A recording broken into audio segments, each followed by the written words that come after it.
Nararanasan niyo na ba ang pakiramdam na unti-unting bumabagal ang lahat? Yung tipong dati kayang-kaya niyo pa ang lahat ng gawain pero ngayon parang bawat galaw ay may kaakibat na hirap at sakit? Ang totoo, marami sa atin habang tumatanda, nararamdaman ang bigat ng edad, kumukulubot ang balat, masakit ang mga kasukasuan, hirap matulog at madalas makalimot. Para bang unti-unting nawawala ang dating sigla at enerhiya na dating napakadali nating maramdaman. Nakikita natin sa salamin ang mga kulubot, ang mga pagod sa mata at minsan, pakiramdam natin, ayaw na tayong lumabas ng bahay dahil sa pakiramdam na parang matanda na talaga tayo. Ang sakit isipin, di ba? Ang pagnanais na maramdaman ulit ang dating lakas at kabataan ay isang pangarap na maraming beses nating inasam. Pero paano kung sabihin ko sa inyo na mayroong simpleng sikreto na hindi lang nakatulong sa akin na maramdaman ang sarili kong 20 taong mas bata, kundi irerekomenda pa ng mga doktor para makamit ninyo rin ang ganitong pagbabago. Hindi ito mahiwagang potion o mamahaling treatment.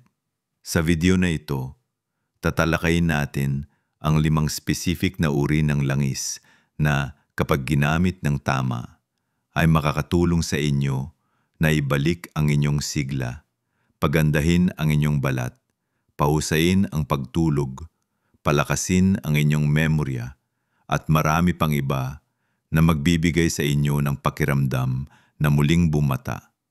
Kaya manatili kayo hanggang dulo dahil meron akong ibabahagi na tiyak na magugulat sa inyo at magbibigay ng pag-asa.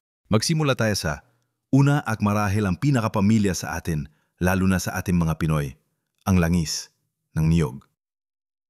Ang langis ng niyog o coconut oil ay hindi na bago sa ating kultura. Mula sa pagluluto, pagpapahid sa balat, hanggang sa paggamot ng simpleng sakit, ginagamit na natin ito mula pa noon. Naalala ko pa, ito mismo ang langis na binanggit ko sa pamagat na nakatulong sa akin para maramdaman ko ang sarili kong parang bumalik sa pagkabata. Nagsimula ako sa paggamit nito bilang pampahid sa balat, lalo na sa gabi pagkatapos maligo at minsan ay sa umaga bago magumpisa ang araw. Sa una, medyo skeptical ako dahil akala ko para lang ito sa pagluluto o pagpapahid sa buhok. Pero pagkaraan ng ilang linggo, napansin ko ang malaking pagbabago. Ang balat ko na dati ay tuyo at puno ng maliliit na kulubot ay naging mas makinis, mas malambot at parang luminaw. Pakiramdam ko na wala ang ilang taon sa mukha ko at maging ang mga lumang peklat ay tila lumambot. Hindi lang yan, naging mas mahimbing din ang tulog ko dahil sa pagiging relax ng katawan mula sa pagkakapahid nito. Kung minsan, iniinom ko rin ito sa maliit na halaga at pakiramdam ko mas nagiging energize ako sa umaga. Ayon sa mga doktor at eksperto sa kalusugan, ang virgin coconut oil ay mayaman sa medium-chain triglycerides o MCTs na mabilis na ginagamit ng katawan para sa enerhiya. Hindi ito nagiging taba agad tulad ng ibang langis, kundi nagbibigay ng instant boost sa metabolism. Bukod pa rito, ang fatty acids nito, lalo na ang lauric acid, ay may malakas na antimicrobial properties na nakakatulong protektahan ang balat mula sa infeksyon at nakakatulong din sa regeneration ng cells. Para sa balat, ang lauric acid at vitamin E nito ay malaking tulong sa pagpapanatili ng moist at elastic ng balat na siyang nagpapabata ng hitsura. Pinoprotektahan din ito ang balat mula sa environmental damage. Maraming pag-aaral ang nagpapakita na ang regular na paggamit ng langis ng niyog ay maaaring makatulong sa pagpapababa ng pamamaga na karaniwang sanhi ng mga sakit na nauugnay sa pagtanda. Para sa buhok, ginagawa nito mas malambot, mas makintab at mas malusob, na nakakadagdag din sa pangkalahatang pakiramdam ng pagkabata. Para sa paggamit, maaari kayo maglagay ng kaunting virgin coconut oil sa inyong balat pagkatapos maligo o bago matulog. Para naman sa buhok, ipahid sa anit at buhok bago maligo para sa mas malusog na buhok. At kung gusto ninyo ng dagdag enerhiya, maaari maglagay ng kalahating kutsarita sa inyong kape o tsaa sa umaga. Tandaan, sa katamtamang dami lang ito para sa pag-inom. Ang pagiging natural at abot kaya nito ay isa pang malaking plus point. Ngayon, mula sa pamilyar na langis ng niyog, dumako naman tayo sa isa pang powerhouse pagdating sa kalusugan, lalo na sa puso at utak, ang langis ng oliba o olive oil. Marahil alam na ninyo na ang olive oil ay isa sa mga pinakamalusog na langis sa pagluluto, lalo na ang extra virgin olive oil. Ito ay mayaman sa monounsaturated fatty acids, partikular ang oleic acid, na kilalang nakakatulong magpababa ng bad cholesterol, LDL, at magpataas ng good cholesterol, HDL. Ibig sabihin, mas malusog ang inyong puso at mas mababa ang tsansa ng stroke o atake sa puso, na napakalaking pagpapala para sa ating edad. Nakakatulong din ito sa pagkontrol ng blood pressure. Pero alam nyo ba na bukod sa puso, malaking tulong din ito sa utak? Ang mga antioxidants tulad ng polyphenols at healthy fats sa olive oil ay nakakatulong protektahan ang brain cells mula sa pinsala, ladulot ng edad at oxidative stress. Ayon sa mga pag-aaral, ang regular na paggamit ng extra virgin olive oil ay naugnay sa mas mahusay na cognitive function at pagbaba ng pang-anib ng Alzheimer's disease at dementia sa mga nakatatanda. Para sa marami sa atin, ang paglimot at paghina ng memory ay isa sa pinakakinatatakutan habang tumatanda. Kaya ang langis na ito ay parang ginto. Kung minsan, nakakalimutan natin kung saan natin nilagay ang susi o ang pangalan ng kakilala at nakakadismay ito. Ang olive oil ay parang protective shield para sa ating utak, pinapanatili itong matalas at aktibo. Bukod pa rito, ang anti-inflammatory properties ng olive oil ay nakakatulong din sa pagbawas ng pamamaga sa buong katawan, kabilang ang mga kasukasuan na nagpapagaan ng sakit at paghihirap. Hindi lang ito para sa pasta o salad. Maaari niyong gamitin ang extra virgin olive oil sa paggigisa ng gulay, paggawa ng dressing o bilang pampalasa sa inyong paboritong sabaw o ulam. Kahit sa simpleng paglubog ng tinapay dito, nakakakuha na kayo ng benepisyo. Tandaan, huwag itong gamitin sa sobrang init na pagluluto dahil maaring masira ang beneficial components nito. Mas mainam ito sa low to medium heat o bilang finishing oil. Maaari rin itong gamitin bilang skin moisturizer, lalo na para sa tuyong balat. Ang pagsasama ng olive oil sa inyong pang-araw-araw na diet ay isang simple at masarap na paraan para mapang-alagaan ang inyong puso at utak na siyang pundasyon ng pakiramdam na bata at malakas. Ngayon na napag-usapan natin ang kapangyarihan ng langis ng niyog at oliba, dumako naman tayo sa susunod na langis na makakatulong sa inyo na maramdaman ang sigla ng kabataan. Akto ng gamit puso at utak. Dumako naman tayo sa balat at pangkalahatang kagalingan na mahalaga para sa pakiramdam na bata at sariwa. Ang langis ng avocado o avocado oil ay hindi pa masyadong popular tulad ng olive oil o coconut oil sa ating bansa. Pero ito ay isang tunay na mutya pagdating sa pagpapabata ng balat at kalusugan ng buong katawan. Mayaman ito sa monounsaturated fats, pati na rin sa vitamin E, potassium at iba pang nutrients na napakalaga sa atin, lalo na habang tayo ay tumatanda. Maraming Pilipino ang mahilig sa avocado mismo bilang prutas, pero ang lanis nito ay naggalaman ng mas concentrated na benepisyo. Para sa ating balat, lalo na habang tayo ay tumatanda at nagiging mas tuyo, mas manipis at mas madaling magkaroon ng kulubot. Ang vitamin E sa avocado oil ay isang powerful antioxidant na nakakatulong protektahan ang cells mula sa pinsala ng free radicals.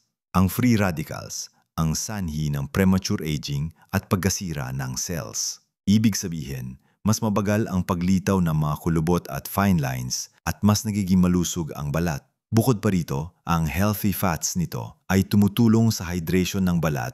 Ginagawa itong mas malambot, mas makinis, at mas elastiko. Maraming doktor ang nagsasabi na ito ay parang natural na fountain of youth para sa balat dahil sa kakayahan nitong mag-promote ng collagen production at mapabuti ang skin texture.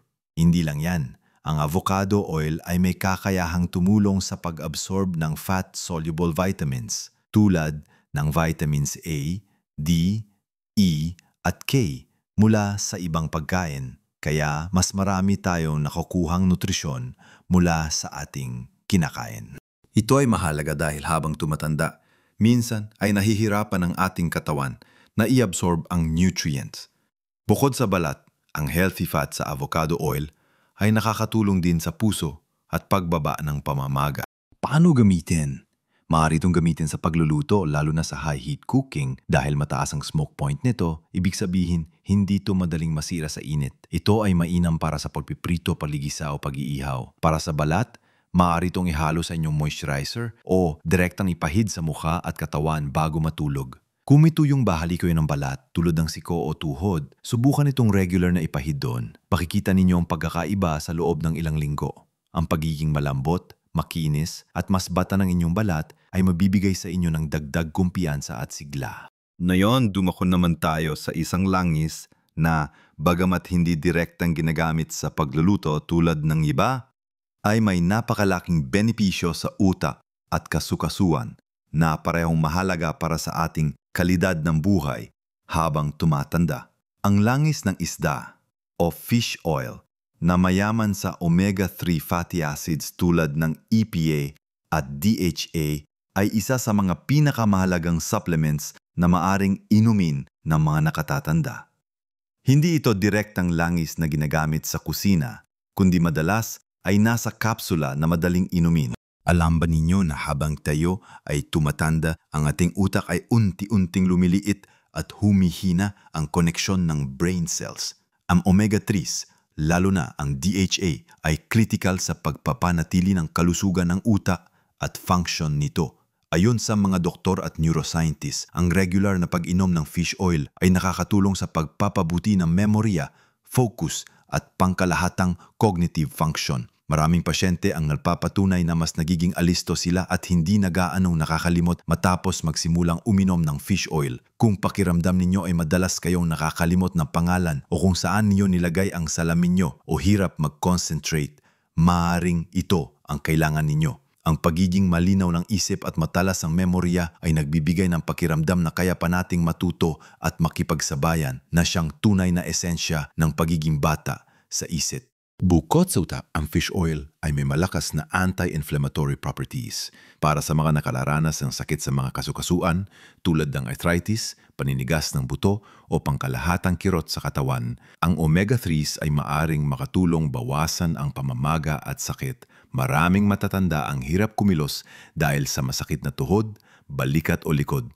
Ang regular na paggamit ng fish oil ay nakakatulong na maging mas maluwag ang paggalaw at bawasan ang kirot na siya nagbibigay ng pakiramdam na mas bata at malaya sa pagkilos. Isipin na lang ang simpleng paglalakad, paghakbang o pagbubuhat na apo ay magiging mas madali at mas kaaya-aya. Mahalaga na humanap ng dekalidad na fish oil na mayroong mataas na concentration ng EPA at DHA at walang mercury o iba pang contaminants. Kailangan din ng paggabay ng doktor para sa tamang dosage lalo na kung mayroon kayong ibang iniinom na gamot. Pero karaniwan, ang isang kapsula ng fish oil araw-araw ay sapat na para sa karamihan. Ang pagkakaroon na malusog na utak at malayang paggalaw ay dalawang mahalagang haligi ng isang masigla at batang buhay. Paggalaw para sa panghuli sa ating listahan ng mga langis na mapaparamdam sa inyo ng sigla ng kabataan, dumako tayo sa isang langis na kilala sa pagtulong sa panunaw at napapalusog ng puso, ang langis ng lino o flaxseed oil. Ang langis ng lino ay nagmula sa binhi ng lino at kilala bilang isa sa pinakamayaman na plant-based source ng omega-3 fatty acids, particular ang alpha-linolenic acid o ALA. Para sa marami, ang ALA ay isang napakahalagang fatty acid na hindi kayang gawin ng katawan natin, kaya kailangan nating makuha ito sa pagkain. Kaya bakit mahalaga ito sa inyo, lalo na sa mga seniors? Ang isang malaking benepisyo ng flaxseed oil ay ang pagtulong nito sa panunaw. Marami nakatatandaan kararanas ng problema sa panunaw tulad ng pagtitibi o constipation na nakakabawas sa ginhawa at sigla. Kapag hirap tayong dumumi o laging bloated, nakakadagdag ito sa pakiramdam ng pagod at bigat. Bagamat ang mismong langis ay walang fiber, ang mga compounds sa loob nito ay nakakatulong na gumana ng maayos ang ating digestive system.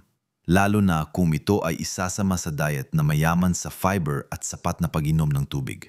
Nakakatulong din ito na maging mas maayos ang pagdaan ng dumi sa bituka. Kapag regular ang ating panunaw, mas magaan ang ating pakiramdam at mas malami tayong enerhiya. Bukod pa rito, ang ALA sa flaxseed oil ay nakakatulong din sa puso. Katulad ng fish oil, nakakatulong ito magpababa ng blood pressure, mapabuti ang pangkalahatang kalusugan ng cardiovascular at bawasan ang pamamaga sa mga ugat.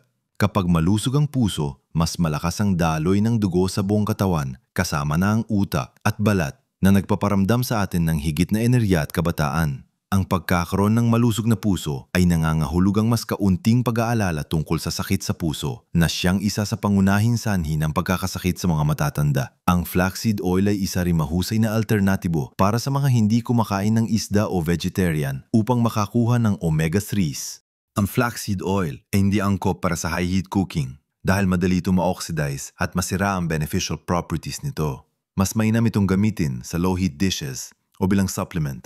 Maaari niyong ihalo ang isang kutsarita ng flaxseed oil sa inyong smoothie, yogurt, salad dressing o oatmeal. Maaari rin itong ihalo sa inyong nilutong kanin pagkatapos maluto para sa dagdag na benepisyo. Mahalaga na itago ito sa ref para mapanatili ang pagiging sariwa nito dahil madali itong ma-oxidize pag nalantad sa init at liwanag. Ang pagdaragdag ng flaxseed oil sa inyong pang-araw-araw na routine ay isang simple at epektibong paraan para suportahan ang inyong panunaw at kalusugan ng puso. Kaya, ayan na mga kaibigan, ang 5 kamanghamanghang langis na maaring magpabago sa inyong kalusugan at pagpaparamdam sa inyo ng sigla ng nakababata. Napag-usapan natin ang langis ng nyog para sa balat at enerhiya, langis ng oliba para sa puso at utak, langis ng abukado para sa balat at pangkalahatang nutrisyon, langis ng isda para sa utak at kasukasuan, at langis ng lino para sa panunaw at puso. Bawat isa sa kanila ay may natatanging benepisyo na, kapag pinagsama sa malusog na pamumuhay, ay maaring magdulot ng malaking pagkakaiba sa inyong pakiramdam at hitsura. Tandaan, hindi kailangan ng malaking pagbabago para makita ang epekto. Magsimula sa maliit na hakbang, marahil sa isang langis muna na sa tingin ninyo ay pinakamabilis na makakatulong sa inyo. Huwag matakot mag-eksperimento at alamin kung alin ang pinakamainam para sa inyong katawan. Hindi ito tungkol sa pababali sa edad na 20, kundi tungkol sa pagiging pinakamahusay na bersyon ng inyong sarili sa anumang edad.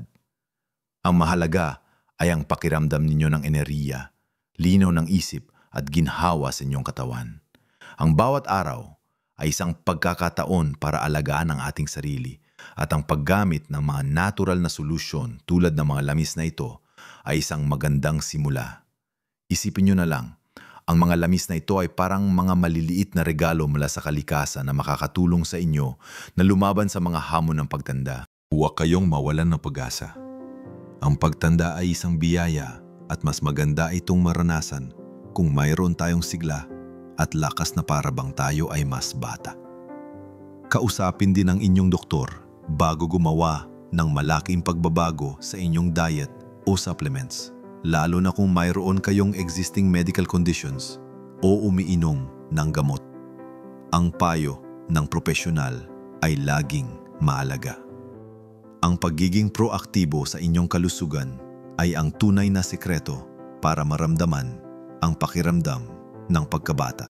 Ngayon, gustong-gusto kong malaman ang inyong mga karanasan. Mayroon na ba kayo nasubukan sa mga langis na ito? O mayroon ba kayong sariling sikreto na langis o natural na lunas na nakatulong sa inyo na maramdaman ang sigla ng kabataan? Ibahagi ang inyong mga kwento at katanungan sa comments section sa ibaba.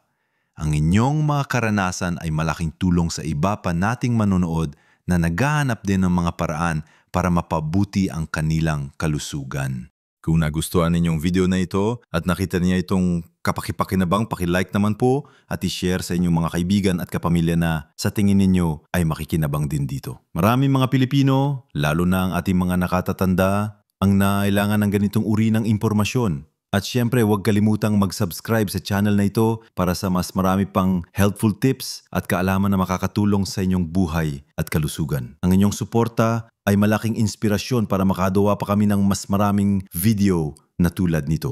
Tandaan ng edad ay numero lang. Ang mahalaga ay kung paano kayo nakakaramdam sa loob, ang inyong enerhiya at ang inyong kakayahang tamasahin ang bawat sandali ng buhay. Mabuhay ng masigla at maligaya sa bawat edad hanggang sa muli at alagaan niyo ang inyong sarili.